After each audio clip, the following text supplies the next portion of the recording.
Hey there, happy day 1249 of What's She Up To Now. Sharon Horne-Ellstrom here, documenting my journey as I transition from the brick and mortar corporate world of business, 47 years of running my own businesses and entrepreneurship and small businesses, big businesses, and a quarter century of that simultaneously in corporate America, actually working for some of the most amazing businesses on the planet. Some big publicly traded companies, some big, I guess they weren't small, I was going to say smaller, they're smaller than the big Fortune 5 companies, but they were family owned, they were privately held organizations, but they were very big, be probably $1 billion in today's dollars, since it was 20 years ago. So transitioning from that to the online world of business, following my divorce in 2016, I was looking for something else to do. So in 2017, I decided that I was, old enough to not want to go back to doing the things I'd done before, but young enough that I still had energy and I didn't want to just throw in the towel and retire and not do anything. So I decided I'd always been curious about the online world. I would start looking into that, exploring that, figuring out what works, what doesn't, what's, the truth, what's nonsense, just like in the offline world, the online world, and probably even more so in the online world than the offline world, because the barrier of entry is so much lower or smaller than in the offline world of business. There's a lot more misinformation, let's say, or less than accurate information, or people selling information that maybe isn't the best for us to consume when it comes to creating and setting up what it is that we want to set up, or doing what we want to do in our businesses and in our life. So I share in this little piece what's worked, what hasn't worked, what I'm doing now, kind of the good, the bad, and the ugly, in my opinion, of course, because there are people that have done things that I really struggle with and been fantastically successful with it, and then there's people that have failed at things that I have been really successful at, that everybody would be like, well, why did it work for you and not for me? So I like to share those things on this segment. Now today I'm doing, throughout the summer, I'm taking care of my granddaughters. I like to hang out with my granddaughters and the people and the relationships that are important to me. So relationships, that part of my life gets a little more emphasis in the summertime months. And when my granddaughter's in school, and I've got a brand new baby granddaughter, and I spend less time with them, I focus more on serving people and helping in my businesses and building my businesses. But I set all of my businesses up so that they will run, I stay on autopilot. Of course, all of our businesses need some of our attention, but I only manage and only spend my attention on the key things that I am good at, that I love to do, that I can contribute to. And the rest, I automate or outsource or team up with people to do, so that I can take the summer months and focus less on my businesses and more on my relationships and people, and normally my health as well in the summertime. Although health is one of those things you need to pay attention to all year round. Not a ton of, but you got to give it some attention or you'll get into trouble. Or at least that's what happened to me. So I'm doing this summer, and starting in August, I'll go back to doing the free 30-day Get Up and Go challenge. August 1st through 31st, of course, because we always have a bonus day. But right now, I'm just doing 2 pieces of content in addition to documenting my journey on this format. One is a Supersize Your Business. On my Supersize Your Business page, I do an idiom a day. I look up and research the history of an idiom. What does it mean? Where does it come from? And then I tie that into what might you do, or how could you use that to grow and build the business that you want, or maybe even use it in different areas and aspects of your life. So our idiom today for that was speak of the devil. Now, speak of the devil is one of those idioms that's been around probably since the invention of the devil, or the creation of the devil, or the discovery of the devil, depending on your beliefs.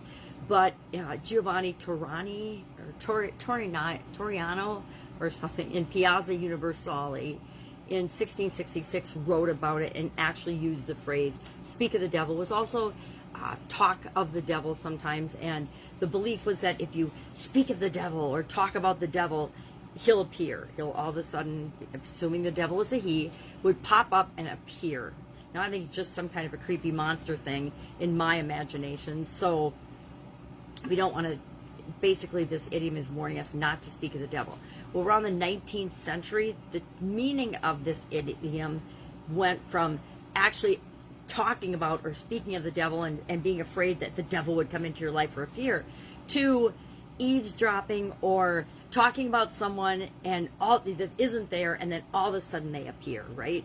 The whole, and probably every one of us on the planet has gotten busted doing this, talking about somebody behind their back, maybe saying bad or good things, but then that person, appears like right behind us. Or you're telling a joke about someone or a story about someone else's story about them, and all of a sudden the person appears in the room or appears right behind you or appears, and everybody's like, oh my God, speak of the devil. So if you haven't had that happen to you, I'm going to invite you to not have that happen to you, unless of course you are speaking praise and good things about another human being. I learned early on, because I got burnt, I don't know, probably saying they're talking about one of my friends to another friend, that we don't talk about people unless we're saying something good.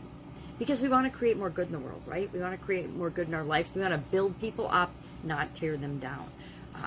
Negative feedback should always be done, or any kind of feedback, in private, unless it's praise, unless you're praising somebody or being grateful for them or thanking them or appreciating something that they've done or an accomplishment they've had, and you're talking about that. Those are the kind of things we should talk about other people to other people about. We should never be gossiping or talking to other people behind their backs about judging them or criticizing them or anything about them, unless it's praise. Hey, if you're saying somebody's an awesome dresser, you love their new boots, great. If you're saying something negative or derogatory about them, just keep it to yourself. Keep it in your mouth. Don't even say it. Heck, don't even think it if you can. Look for what you want in the world, not what you don't want.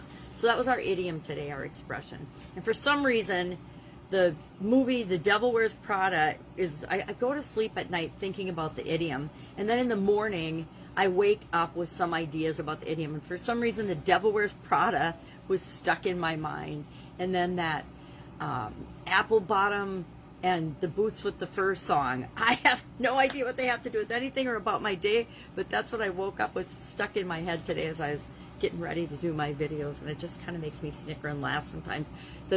The information and the things that our subconscious will serve up to us when we ask it questions. So, speak of the devil. Our annual challenge this year is to do one thing every day that centers us from this little journal book that I got up at the cabin. And today was about happiness. We're almost at the halfway point. Halfway through today would be the halfway point in our year. I don't know if y'all know that, but July 1st, halfway through the day, is the halfway point of the calendar year. So today was about happiness. And Ingrid Bergman says, happiness is good health and a bad memory. So our challenge was to think about or share something that we are glad that we've forgotten. Now, I don't know about you, but I've been alive a long time. So there's a whole lot of things that I'm grateful that I have let go of and forgotten. Bad past relationships, bad jobs, bad bosses, bad experiences that we've all had. Our lives are a culmination of all the experiences we've had. Some of them are good, some of them are bad, and they're all defined on us, whether they are good or bad or just, that just happened. To me, there's so many things we can recategorize, and we can just say, oh, yeah, that just happened. I'm not going to spend a lot of time and energy thinking about why, especially if it involves other people creating an outcome that I don't particularly care for. I'm not going to spend any time trying to figure out why people do the things that they do, because we'll never understand them. Heck, we don't even understand why we do the things we do half of the time or 90% of the time, much less are we going to ever be able to understand why somebody else did something. And we just have to trust that we're all doing the best we can, given the information that we have at the time, and we think that what we're doing is the right thing to do, even when we make mistakes, right? Even when we mess things up. So those are the two big pieces of content that I create every day. And they're not big pieces of content, they're little pieces of content. And then this one is the third, just documenting my journey, sharing what I'm working on, what's working, what's not. Doing a couple of different coaching programs and trainings this year. And the summertime, as I'm hanging with the kids, this is my time to focus on really personal development and growth. And I added two, I always talk about in my Get Up and Go challenge, as well as with my coaching and consulting clients, the different areas and aspects of our life, and that there's 7 of them, and they're very important. And we prioritize them based on what's going on in our life and what's important to us. What is important to us is our priorities. It doesn't matter if I need to take better care of myself physically than my sisters do. I need to just do what's right for me. I guess that's an example. But physical, mental, emotional, spiritual, financial, relationships, and contribution. Those are the 7 areas. I've learned them from Tony Robbins decades ago, who probably learned them from Jim Rohn and the other motivational speakers that he interacted with when he began his journey in the personal development space. But this year, since I'm in a coaching program, I added communication, which is something that is foundational, that will help us in all those areas and aspects of our life, and confidence. I think if we have communication skills and confidence, everything else will fall into place in our life, because we will be able to communicate what we want and then have the confidence to go after what we want, because we know we deserve it. So those are the 9 areas that I'm working on this year. And I'm always working on the 7, but I added the 2 this year. And I'm just participating in some programs and some live events and some coaching and some calls and online events and things, as well as physical events, to enhance my skills and abilities so I can help the people that I serve in those areas even better. My background is nerdy engineer. I'm not super nerdy, but engineer, which is very detail oriented, and I am not a super detail oriented person, so it's an interesting mesh of my skills and my abilities and my training and my experiences and how I show up in the world, just like it's an interesting mesh how you show up in the world. And I think that one of the best gifts we can give to the rest of the world is to just be ourselves, be who you are, show up as who you are, knowing that everybody isn't going to love you, everybody isn't going to like you. Some people are going to actually think you stink and hate you. Oh my gosh, speak of the devil. It's not a big deal, because there's going to be even more people that love you and respect you and want to interact with you and be a part of your business and your life. All right, that's what I'm working on. I have got a granddaughter coming any second now, so I'm going to hop off and see if I can have better experiences with my technology today than I have the last couple of days. I know Facebook for sure has been making a lot of changes, and I made the mistake of taking one of my pages and going to the new format. Well, now all of my pages have gone to the new format. I think it's just a matter of time. Whenever a social media platform makes a change, a system change, when you have billions of people, they roll it out slowly, and pretty soon it hits everybody.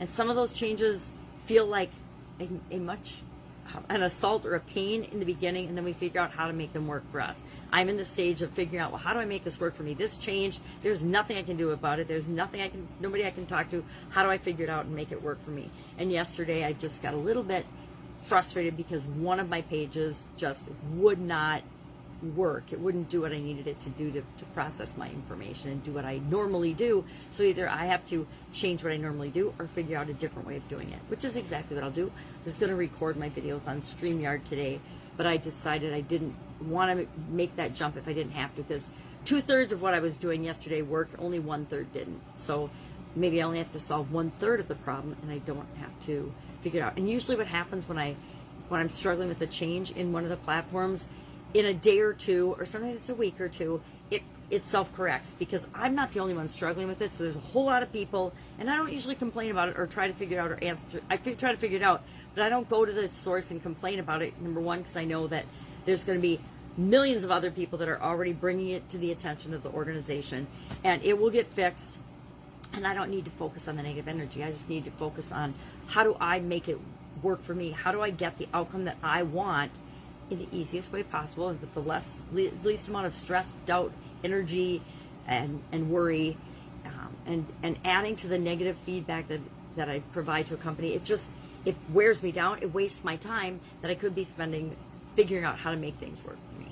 All right, have an awesome day. If I can help you in any way, ask in the comments below. Otherwise, I'll be with you tomorrow to share what I'm up to, what's working, what's not, what's coming down the pipe. I haven't shared much of what's coming down the pipe yet this year, because a lot of it involves other parties, and some people want things kept very confidential. So I respect that, and I'll just hang out until I get permission to share what we're working on. All right, have a great day, and I'll of course be with you tomorrow.